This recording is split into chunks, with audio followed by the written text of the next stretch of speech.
শুভ সকাল আমার প্রিয় বন্ধুরা, তোমরা সবাই কেমন আছো? আশা করছি তোমরা সবাই খুব ভালো আছো।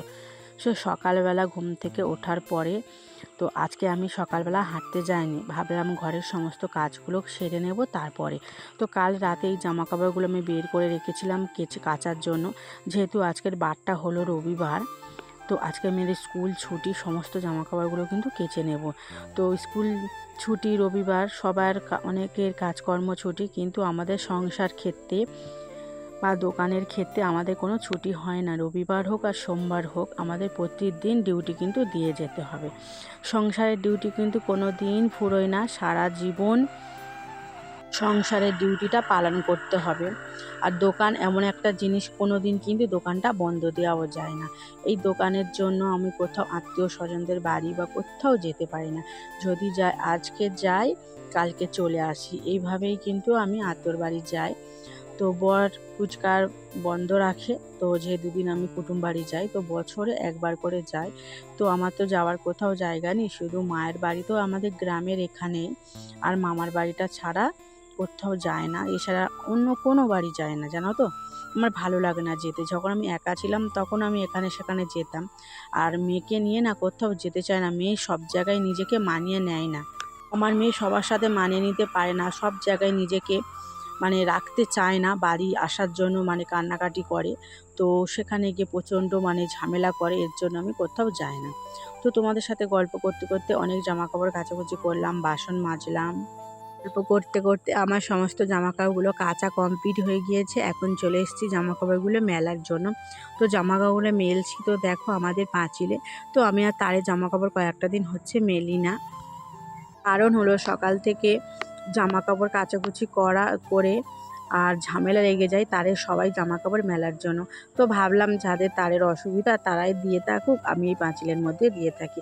তো পাঁচিলে জামাকাপড় আমি আমারগুলো মেলে থাকি। কি বলো তো, এখানে সবসময় রোদ থাকে না, রাস্তার ওইখানে কিন্তু সকাল থেকে দুপুর পর্যন্ত রোদটা থাকে।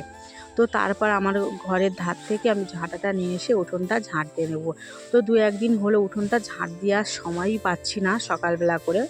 তো কী বলো তো, ওই যে সকালবেলা আমার ঘরের কাজগুলো সেরে হাঁটতে বের হয়ে যায়, তারপর ওই দোকানের মধ্যে আমার সময়টা কেটে যায়। তো কখন ঝাঁট দেবো একদম সময় পাই না। তো রান্নাবান্না করতে, ভাত খেতে 3টে বেজে যায়। তারপর মেয়েকে খাওয়ানো, ওকে রেডি করে টিউশনি দিয়ে আসা, আবার ওর হাতের কাজ থাকলে ওকে করানো, যেহেতু ওর স্কুলে 3-4টে খাতায় কাজ দেয়। যেহেতু আমরা তো বলছি আমরা একসাথে বসে করে নেব, তো ও তো বাচ্চা, ও একসাথে বসে করতে চায় না।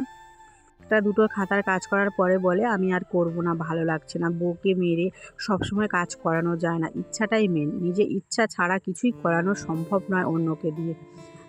তার বিরুদ্ধে কাউকে কিছু জোর করে করানো যায় না, 2-1 দিন করানো যাবে, কিন্তু সারা জীবন করানো যায় না। আর আমার রাজস্বী সোনা, আমি অনেক চেষ্টা করেছি ওকে ভালো করে পড়াশোনা শেখানোর, কিন্তু ও শিখতে চাইছে না। আমরা ওকে শেখাতে চাইছি সব দিক থেকে সাহায্য দিয়ে, ও কিন্তু করতে চাইছে না। আমরা যখন ছোট ছিলাম তখন আমরা খুব কষ্ট করে মানুষ হয়েছি 3 বোনে।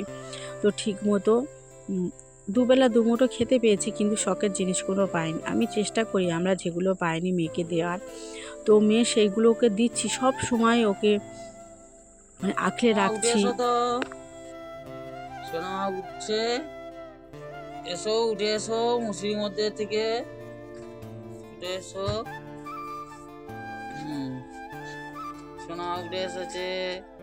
আমি সমস্ত কাজ সেরে বেরিয়ে গিয়েছিলাম হাঁটতে। তো একটু হাটের দিকে গিয়েছিলাম, আমার হাঁটাও কমপ্লিট হয়ে যাবে আর একটু মাংস কিনবো। তো যেহেতু মেয়ে কয়েকদিন ধরে বিরিয়ানি খাওয়ার জন্য বায়না করছিল, তো 7:30টার দিকে গিয়েছিলাম। এমনি হেঁটেও এসেছি, আর আসার সময় ওই 150 টাকা মতো নিয়ে গিয়েছিলাম, একটু চিকেন কিনে আনার জন্য। তো যা হবে তাই নিয়ে আসবো, আর একটা বিরিয়ানি মশলা নিয়ে আসবো। সানরাইসের যে গুঁড়ো মশলাটা, আমাদের দোকানে বিরিয়ানি মশলা তোলা হয়েছে, ওই যে 30 টাকা করে সব রকম থাকে, আর এটা গোটা গরম মশলা। তো আমার গোটা গরম মশলার থেকে গুঁড়ো যে সানরাইসের পাওয়া যায় সেটাই ভালো লাগে। তো দেখো দোকানদারি করতে করতে দেখো কতটা সময় গিয়ে 12:30 বেজে গিয়েছে।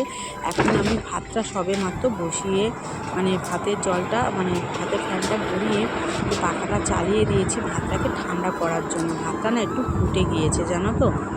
ফুটে গিয়েছে বলে আমি ভাতের মধ্যে একটু ভিনিগার দিয়েছিলাম, তো ভাতটা যাতে জড়িয়ে না যায়।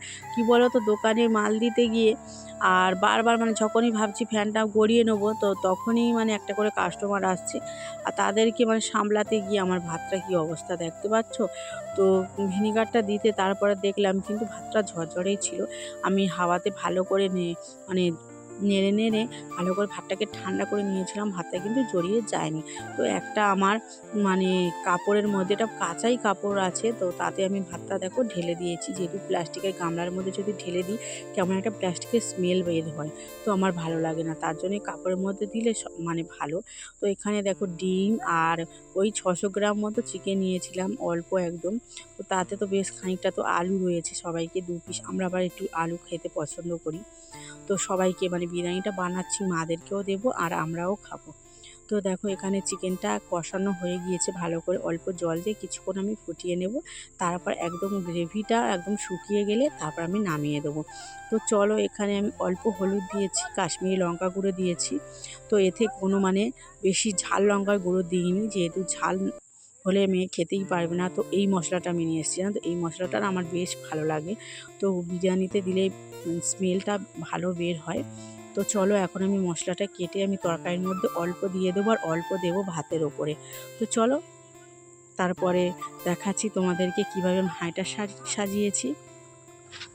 এখানে দেখো বিরিয়ানির লেয়ারটা তো দেওয়া হয়ে গিয়েছে, ভালো করে তোমাদেরকে দেখাতে পারিনি, তো তোমরা তো সবাই জানো। আর আমি যেমন পেরেছি তেমনভাবে ভাতটা করে নিলাম। তো চলো, এবার আমি বসিয়েছিলাম, তারপর দেখো হাঁড়ির মধ্যে থেকে একটা বড় গামলার মধ্যে আমি ঢেলে নিয়েছি। তো আজকের ভিডিওটা কেমন লাগলো তোমরা অবশ্যই জানিও। আজকের মতো টাটা, বাই বাই।